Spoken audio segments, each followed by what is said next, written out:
এই সংসদে কে যাবে সেটি নির্ধারণ করবে বাংলাদেশের খেটে খাওয়া জনতা। এই গণভবনে কে যাবে সেটি নির্ধারিত হবে বাংলাদেশ থেকে, ভারত থেকে সেটি নির্ধারিত হবে না। এই বিভাজনের রাজনীতির ঊর্ধ্বে উঠে আমরা একতার রাজনীতি বাংলাদেশে চালু করব।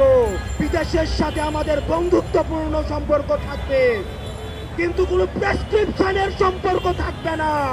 আমাদের প্রবীণ রাজনীতিবিদ যারা রয়েছে তাদের অভিজ্ঞতা এবং তরুণদের তেজদীপ্ত এবং অকুত ভয় যে নেচার রয়েছে সেটার মিথস্ক্রিয়ায় আমরা পরবর্তী বাংলাদেশ বিনির্মাণ করব। আমরা 5ই আগস্টে এই আওয়ামী লীগের এই দুঃশাসনের আমরা এই দুঃশাসনের কবর রচনা করেছি। আমরা বলতে চাই এই গণভবনে কে যাবে সেটি নির্ধারিত হবে বাংলাদেশ থেকে, ভারত থেকে সেটি নির্ধারিত হবে না। আমরা স্পষ্ট করে বলতে চাই এই সংসদে কে যাবে সেটি নির্ধারণ করবে বাংলাদেশের খেটে খাওয়া জনতা। এই সংসদের মসনদে কে বসবে সেটি নির্ধারণ করবে এই ভূখণ্ডের মধ্যে যারা রয়েছে সেই ভূখণ্ডের মানুষ।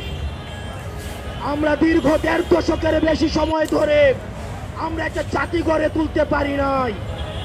বিভাজনের রাজনীতি আমাদের মধ্যে ইচ্ছাকৃতভাবে জিয়ে রাখা হয়েছে। আমরা স্টেট ডেভেলপ করতে পারি নাই, আমরা নেশন ডেভেলপ করতে পারি নাই। আমাদের প্রতিষ্ঠানগুলো ভেঙে গিয়েছে, আমরা সুশাসন নিশ্চিত করতে পারি নাই। আমরা ফাংশনাল ব্যুরোক্রেসি নিশ্চিত করতে পারি নাই। আমরা স্বাধীন পুলিশ নিশ্চিত করতে পারি নাই, স্বাধীন বিচার বিভাগ নিশ্চিত করতে পারি নাই। আমরা স্বাধীনতার এত বছর পরেও আমাদের তরুণ প্রজন্ম, আমাদের একটা ইনস্টিটিউশন আমরা প্রপারলি ফাংশন করতে দেখি নাই। আমরা আপনাদের কাছে কমিটমেন্ট দিতে চাই এই তরুণ প্রজন্ম আমরা ইনস্টিটিউশনগুলোকে প্রপারলি ফাংশনাল করব।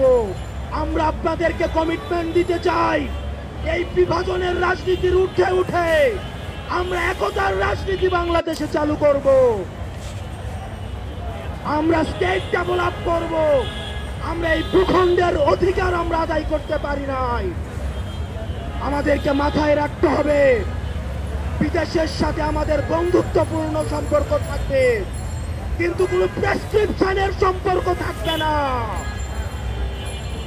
আমরা স্পষ্ট ভাষায় বলতে চাই আমাদের যখন একটা ছেলে রাস্তায় রক্ত দেওয়া শিখে গিয়েছে, আমাদেরকে কেউ রক্ত দেওয়া থেকে দমায় রাখতে পারবে না।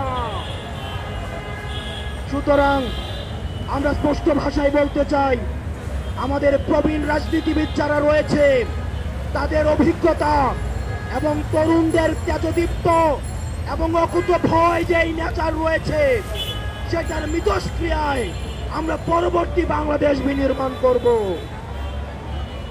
আমরা যতদিন না পর্যন্ত আমরা নিশ্চিত করতে চাই এদেশ থেকে পরিবারতন্ত্র এদেশ থেকে কবরস্থ হয়েছে। এদেশে কামারের ছেলে প্রধানমন্ত্রী হবে, কুমারের ছেলে প্রধানমন্ত্রী হবে। এদেশে যোগ্যতার ভিত্তিতে এদেশে নেতৃত্ব উঠে আসবে।